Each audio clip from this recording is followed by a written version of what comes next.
Welcome to the InfoSec Insider podcast, brought to you by URM, the UK's leading information and cybersecurity specialists. Hi, my name's Annie and I'm here today with Aimee Brown and Rachael Salter, who are both consultants with us at URM.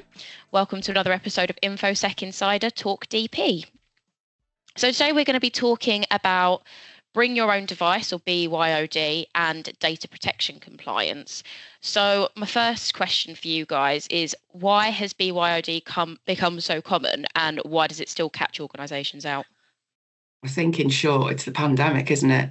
I was going to say that, COVID, Yeah, that remote working, hybrid working has taken off since then, has really given people the opportunity to use their own devices, and it's just grown organically alongside that since then, I think. Yeah, I think pretty much, everyone having to work from home overnight, being told on the Friday that we were locking down, and on Monday, certainly a lot of the URM clients were in panic because they just didn't have enough laptops to send people to work from home. So, of course, they were dragging out the kids' iPads and having to learn to log in from their home computers. So I think Amy's right, it's COVID that's driven it. I think why is it catching organisations out? That's a really good question, because a number of organisations, certainly a few of my clients, love Bring Your Own Device because it saves them spending on capital assets, purchasing more laptops, purchasing more tablets or whatever they need for their staff. Phone contracts. What they've phone contracts, absolutely. And mobile phones are the biggest thing as well, aren't they, Aimee, that, from a Bring Your Own Device perspective. But what they fail to see, and this is a really important point about Bring Your Own Device, is when something's in scope for a business asset when it isn't.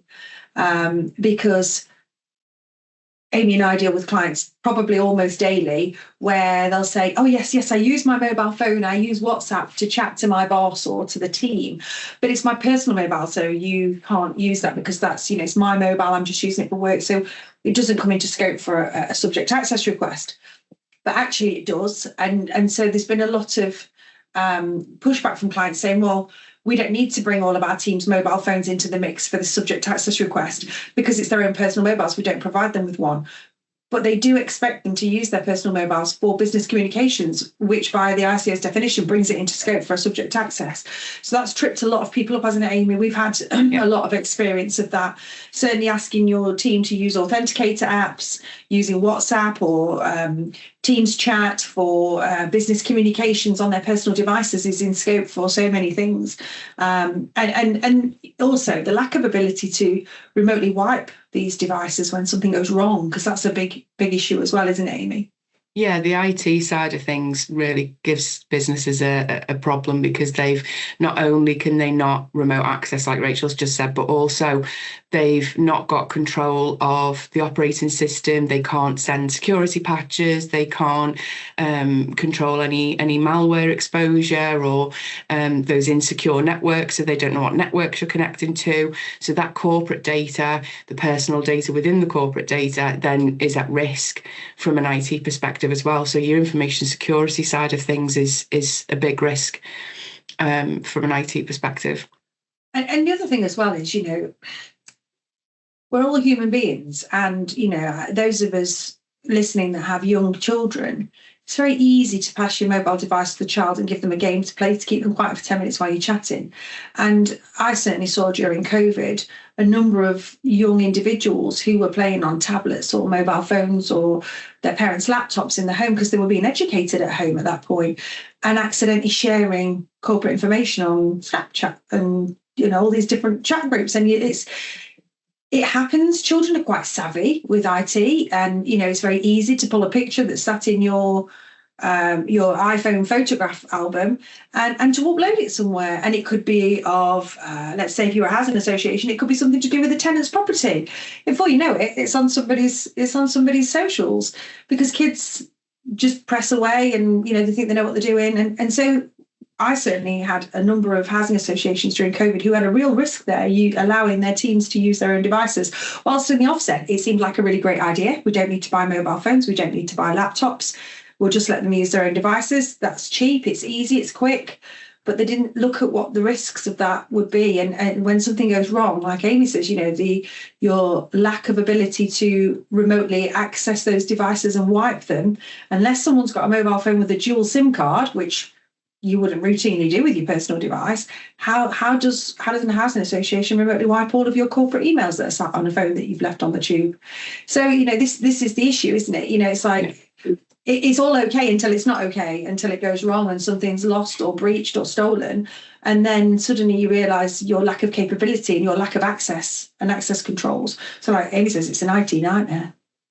Yeah, I think they initially were seeing the pound signs in their eyes after the initial panic of COVID and everyone's settled into using stuff at home and working remotely.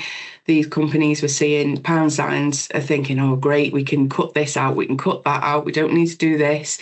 Productivity's up because people are staying online a little bit longer because they're at home and it's just easier to get that done and getting extra hours in work. But yeah, I think the long-term problems and the risk-based strategies weren't put in place, and that's when things started to go wrong. Yeah, absolutely. Seems like a money-saving, moment at the time, but actually long-term costs are considerable. Where do the legal and regulatory risks actually arise with bring your own device? Well, we've just touched on some of that, haven't we? But as this sort of unfolds, we'll go into it in a little bit more detail. But ultimately, it's around understanding ownership of the data that's held within those devices.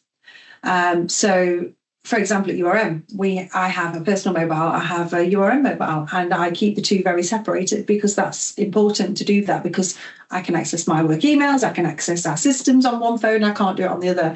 If I could do it on this one, my personal device, then at what point does URM own the data that's on there? Because ultimately they're the data controller. So the fact I own the device is irrelevant. So it's their information and they're responsible for that under the legislation. So like I was saying just a second ago, it's around when your own personal device comes into scope from a business perspective. And it's also about protecting the data that is accessible on that personal device. So we've got your corporate data, you've got your corporate infrastructure. Then you need to think about protecting the user of that personal device and their own privacy, because you've got two different sets of data on there, and the user's own data is their personal data that needs to be protected. You've also got the compliance side of things. So how do you know that owner of that device is actually abiding by your policies if you've only got certain limited access to it? Like the ICO says, you should have your own device with access to company software so that you can have those two environments within the one device. If you just had the own device with no access to that company software, that's where the biggest security risk is. That's where you're going to come across more problems if you don't have that a separate environment. There's nothing worse as well, is there, Aimee? You'll have had it as well, I'm sure, many times, where a company has needed to remotely wipe someone's iPhone because it's been lost, and they've got 12,000 pictures of their children on there and their dog and their family, and you're about to wipe that device and they've not got backup anywhere else. And this is the thing, nobody realises what a risk that is. So for me, if somebody wiped my iPhone, that would be years of history gone. So that's why you don't want to be blurring the lines between the two. This is why a dual SIM can be really useful in something like a mobile phone, where one is to do with your corporate data, one is to do with your personal data, and they can access them remotely. But I think, like Aimee was saying, because of the sheer fear and panic in COVID around what we needed to do quickly, nobody thought about that infrastructure. So it was too little too late at that point. The ICO's given a lot of guidance around using your own personal device. There's quite a lot of information about BYOD on the ICO's website and telling you where your devices come into scope. And yet still quite regularly when I speak to clients about it, they hadn't realised that. They didn't know that. And didn't know that their teams, that they could bring in everybody in the business's mobile phone for a subject access request, or in the event of a breach. They didn't realise that applied. So it's still a lack of education there, and yet the information is available. I think it's, again, a good highlight of where businesses are reactive in situations. So, COVID hit, everyone went home, people were using their own device. Nobody looked at the infrastructure before that happened because we weren't expecting it. And then it's only when you then need as a business to get into that device and get that data for whatever reason, there's been a breach or there is a DSAR. And all of a sudden you've got tension between you and your employee who's using their own device because, well, actually, what do you mean you want to access my device? What do you mean you need to wipe it? What do you mean you need to do this? That then causes more tension, which then can escalate. You've not got one DSAR now, you've got two. You've got two disputes ongoing with employees because all of a sudden those policies and procedures, that infrastructure isn't there to protect both you as an organisation and your employees using their own devices. And I think you're right there as well, Aimee. Ultimately, when you start saying to a member of the team, we want your mobile phone because we need to take information off it in relation to a DSAR, there's a sheer amount of panic around what your line manager or what the person who's processing the DSAR is going to see on your mobile phone that they perhaps shouldn't. So that, it becomes people become quite nervous about their privacy, don't they? Around, well, what have I got there? What if I've sent a text message saying something about my boss? What if I've said something awful about another colleague and they see that? Maybe there's photos in there I don't want people to see, or maybe I've been up to something. Maybe I've not been coming in as early or as staying as late as I should, and then there's a lot of nervousness around it. Like Aimee says, that just spirals into another DSAR or a lot of nervousness around protecting your own privacy. That's why it's easier to have a dual SIM so that there's no access to your own personal part of the device, but it's not always possible. Not all phones allow it. And there's a cost element to it as well, so it's not free. It's I think a lot of organisations, certainly in my experience, a lot of my clients have sort of said, those devices belong to the employee, so it's nothing to do with us, but it's their risk as the data controller. To make sure that they are keeping their corporate data and the personal data they're processing on behalf of their customer or client safe, and not to renege responsibility. And I think that's a huge common misconception, isn't it, Aimee? Yeah. So again, I think you've already started to touch on this, but I mean, if you could just share a little bit more detail on how BYOD quietly increases DSAR breach and dispute risk. Yeah, I mean, start to touch on it, and let's say it's Aimee and I's bread and butter, subject access requests, and the amount of data that's stored on someone's personal mobile, in their WhatsApp, in their Teams chat, or they're using tablets, iPads, and storing information, taking photos on them. Well, it's expanded your data landscape. It's already it's suddenly introduced more data than you knew that you had. And if you've not mapped your data properly with your ropers and you've not got those devices logged as somewhere data's held, then all of a sudden you've got much more data than you even expected. Yeah. And you say that when clients ring us and they say, okay, we've got a subject access request, where do we need to be looking for everything? And we're saying, on your systems, and anybody who writes in a day book, or, you need to look through your emails, and they're like, oh, okay. And then when you say personal devices, WhatsApp, chat channels, and they're like, what? Because they don't realise, just how much there could be. Pages and pages, thousands and thousands of emails, text messages, WhatsApp messages. I mean, WhatsApp chat's huge. People use it for DM all the time. So, that comes in, that's still a shock for a lot of my clients when I tell them that they need to take the information from there as well. They don't, and they'll say, well, we don't pay for mobile phones at work. It's their own mobile devices. It's nothing to do with us. Oh, it is. Because you're expecting that person to use their mobile for their business purpose. So you've suddenly brought it into scope. Yeah, especially if those chats involve managers or anything that influences a workplace decision or anything about work. They need to understand that can be in scope just because it's on a Facebook chat group or a WhatsApp chat group or in Snapchat doesn't exclude it if it's within business information. And people use, we're all guilty of this. People use their WhatsApp to say things about people they wouldn't say to their face, and from a subject access request perspective, I mean, Aimee will probably smile when I say this, but sometimes it's a real eye-opener what people have put into chats, and you read it and you think, wow, that was really unprofessional, or that was really not kind, well, that's really nasty, but that has to come out, it's in scope. And I think people think, oh, it's my own device, no one could touch it. They can. they can. And like I say, there's an educational piece, I think, for a number of organisations to understand what is and what isn't in scope. I don't think they realise it until it's too late and they've got 30 days to turn a subject access around, and suddenly they've got 30 personal mobile phones to go through for all the WhatsApp chat. It makes redaction really hard as well. Sorry, Rachael. It makes redaction really hard because that chat isn't in chronological order about that specific data subject. That chat could end up talking about 4 or 5 different people all in one group, and exporting that from a WhatsApp channel or a Facebook chat channel or whatever can be really, really difficult. And then you've got to leave the context in so that the data subject understands what they're reading and what they're looking at, but take all the third party out, and it can get really quite messy.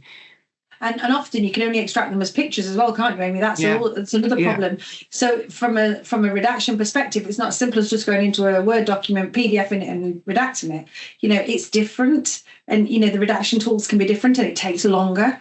So it's quite, and like Aimee says, chats, direct messages like chats, they can divert off into so many different ways, and you could, the chat could go over like 10, 15 pages before you find the next bit about that particular subject that you need. So there's such a lot, you've got to read it all, and that's what's labour intensive. So the cost, again, we talked about DSARs and the costs. We know that they are a huge financial burden on an organisation, and this is just the same, taking them from personal devices, tablets.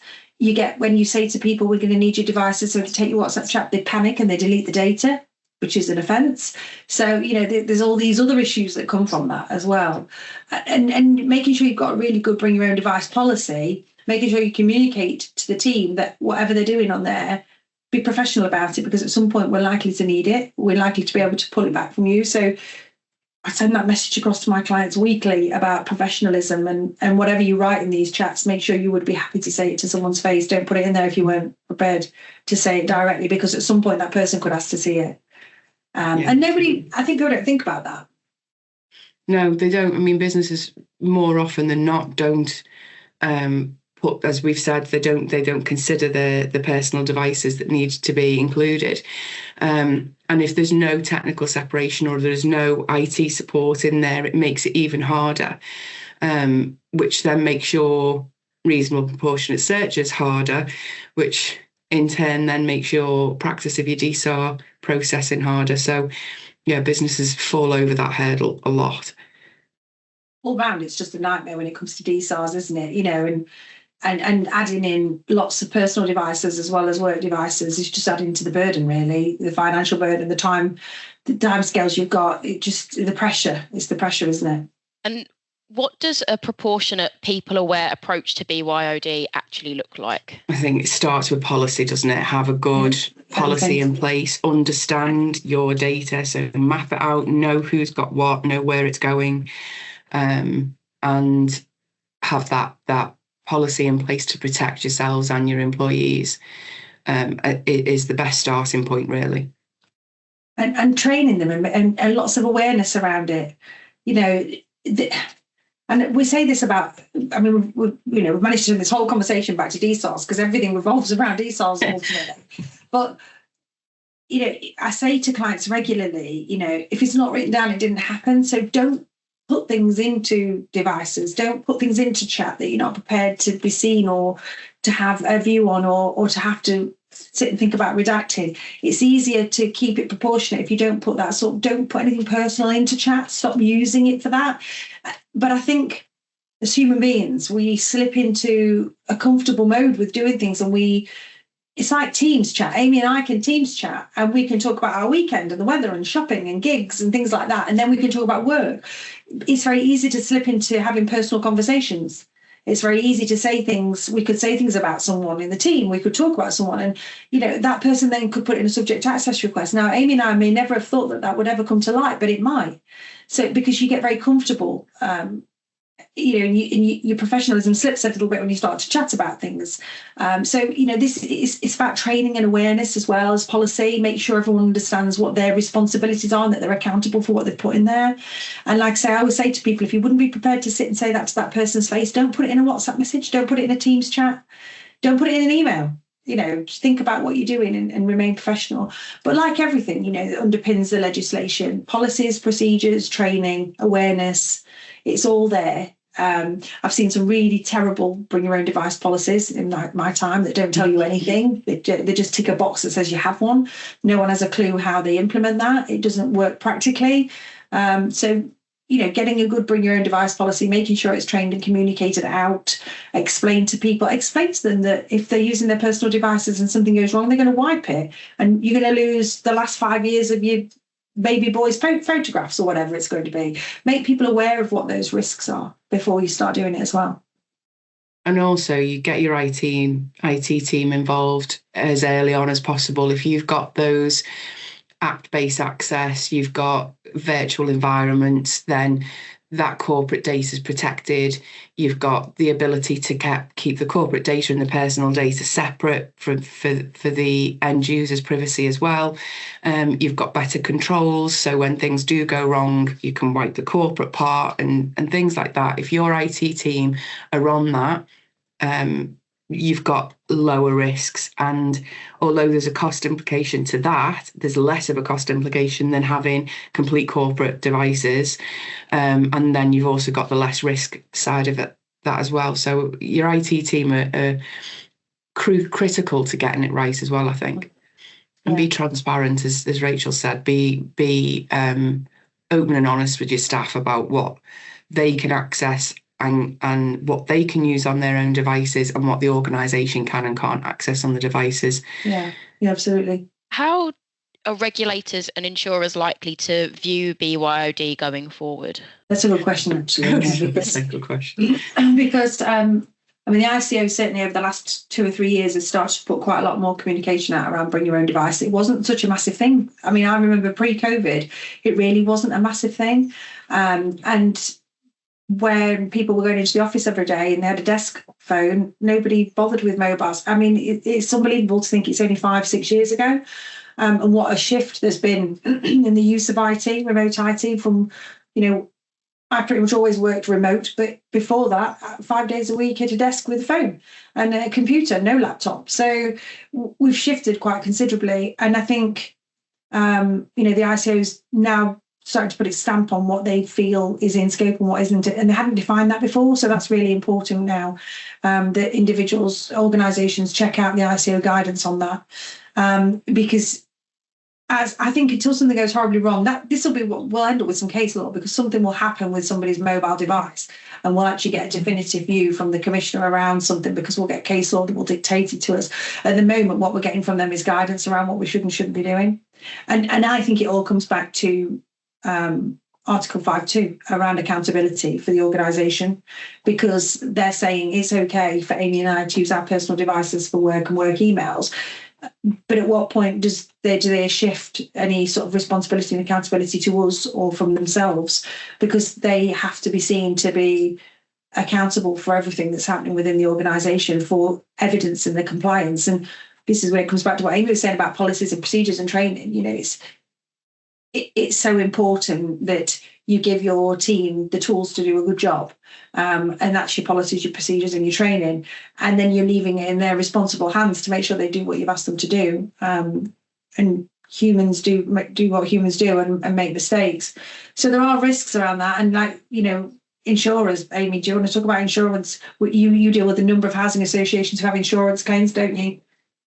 Yeah, and the insurers and the regulators, they want a risk-based approach. They want companies to not just do a blanket approach like with the DSARs. They don't want you to just do a blanket approach. They want you to be looking at that with evidence of thought, balance and control, because they know that the BYOD is not going anywhere. It's just going to continue to grow quietly in the background as our working environments change, as the society change. Continues to go. So the insurers and regulators are looking for detailed questions, good policies, follow-ups on the breaches and claims. Thankfully, the housing associations, the claims they're looking at mainly is disrepair. That's where your real risk is with the housing associations. So your personal data doesn't really sit within the disrepair claim, but then the SARs come in, the DSARs come in underneath that umbrella. So that's where they really need to consider it. But organisations just need to demonstrate that they've put consideration and a proportionate approach into that thought, balance and control into their policies and into their controls on those personal devices. And it's like us, Aimee, we all have authenticator apps for everything, don't we? So multi-factor authenticators, good security, so I have five or six different authenticator apps for different clients where I need to log into their systems. So showing and evidencing you've got good security, updating your passwords, so your password controls, making sure that, you can't put the name of your first hamster in there as your password. It's got to be a good, secure password, and good security on that. So you can't just go, here's, you can just use your mobile, it's fine, here you go, just log into your emails. There has to be a level of security I saw in COVID the number of children that accessed their parents' devices and did all sorts of crazy stuff with them, purely by accident, but it happened. Because they didn't have good security on their systems. You turn the iPad on and suddenly there you've got photographs of all sorts of things, and the kids were just uploading them and playing with them and sharing them with their friends. This is definitely one of those areas that data protection isn't the only consideration. You've definitely got your information security that you need to consider. Possibly even that first before your data protection. You need to consider that. So even for small businesses who may not think that they really need to worry about InfoSec and ISO 27001 and things like that, actually, if you're using BYOD, then your information security is as important as your data protection, and they come hand in hand. And don't you find as well, Aimee, it's really common that I went through a spate with a number of clients, and in previous jobs as well before, where individuals have left laptops or mobile phones on the tube or the bus or something like that. And actually, when they report that they've lost their laptop, they're not sure if it's a security incident or a data breach or both. Yeah. And then you get into this pickle because they're like, I've lost my laptop, I need to do something about it. And I'm like, well, okay, I don't care about your laptop. What I care about is on your laptop, there's access to 30,000 social care records. That's what I care about, the data. Yeah. So, you get that, like Aimee says, which comes first? Is it information security or is it data protection? Because they're one and the same when it comes to something like bring your own device. And the panic around, I've spoken to IT teams, oh, it's okay, we've turned access off to that laptop. And I'm like, okay, well, did anyone access it in that 12 hours that it was missing? Oh, I don't know, we've just we've just disabled it. Well, what if somebody accessed it and took all your corporate data in that period of time? Well, it's too late now, we've done this. So the teams need to talk to each other as well. That's really important to say, well, okay, well, this laptop's missing. What's on it? What's the access look like? Was there anything downloaded to the desktop? We'll get told about that, not leaving things on our desktop, making sure things are on our systems, it's safe and secure in a SharePoint or wherever you store it. But loads of us put things on our desktop, right? So when someone opens that laptop, if they can, you open the laptop and there's a yellow Post-it note with your password on it because you can never remember it. And suddenly you've got yourself a data breach as well. So it all interlinks. This is just how it shows you that it's a full circle, isn't it? And every part links into the next part.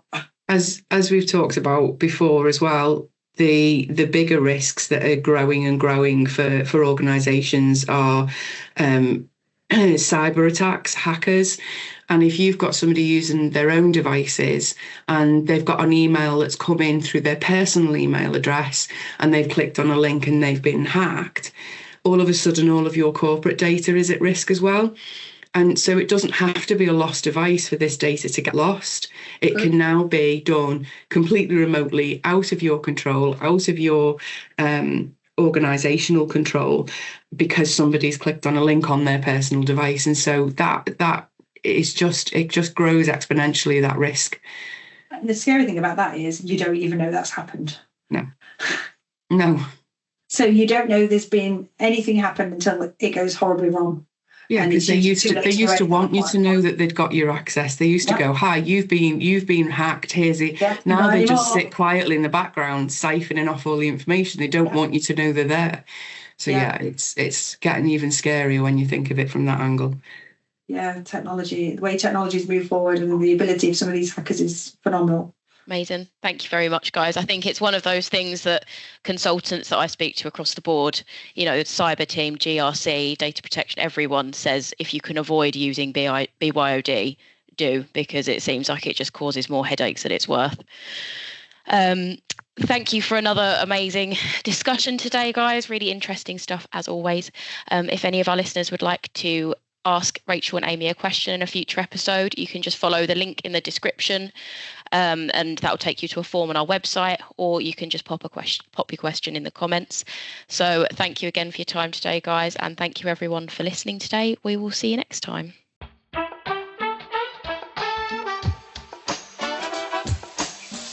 If you've enjoyed this podcast, we would really appreciate it if you could spare a moment to leave a rating or review at ratethispodcast.com/InfoSec Insider. To listen to more episodes, you can find us on Spotify, Apple Podcasts, YouTube, and Podbean. Thank you for listening to URM's InfoSec Insider podcast. For more information, visit our website at urmconsulting.com.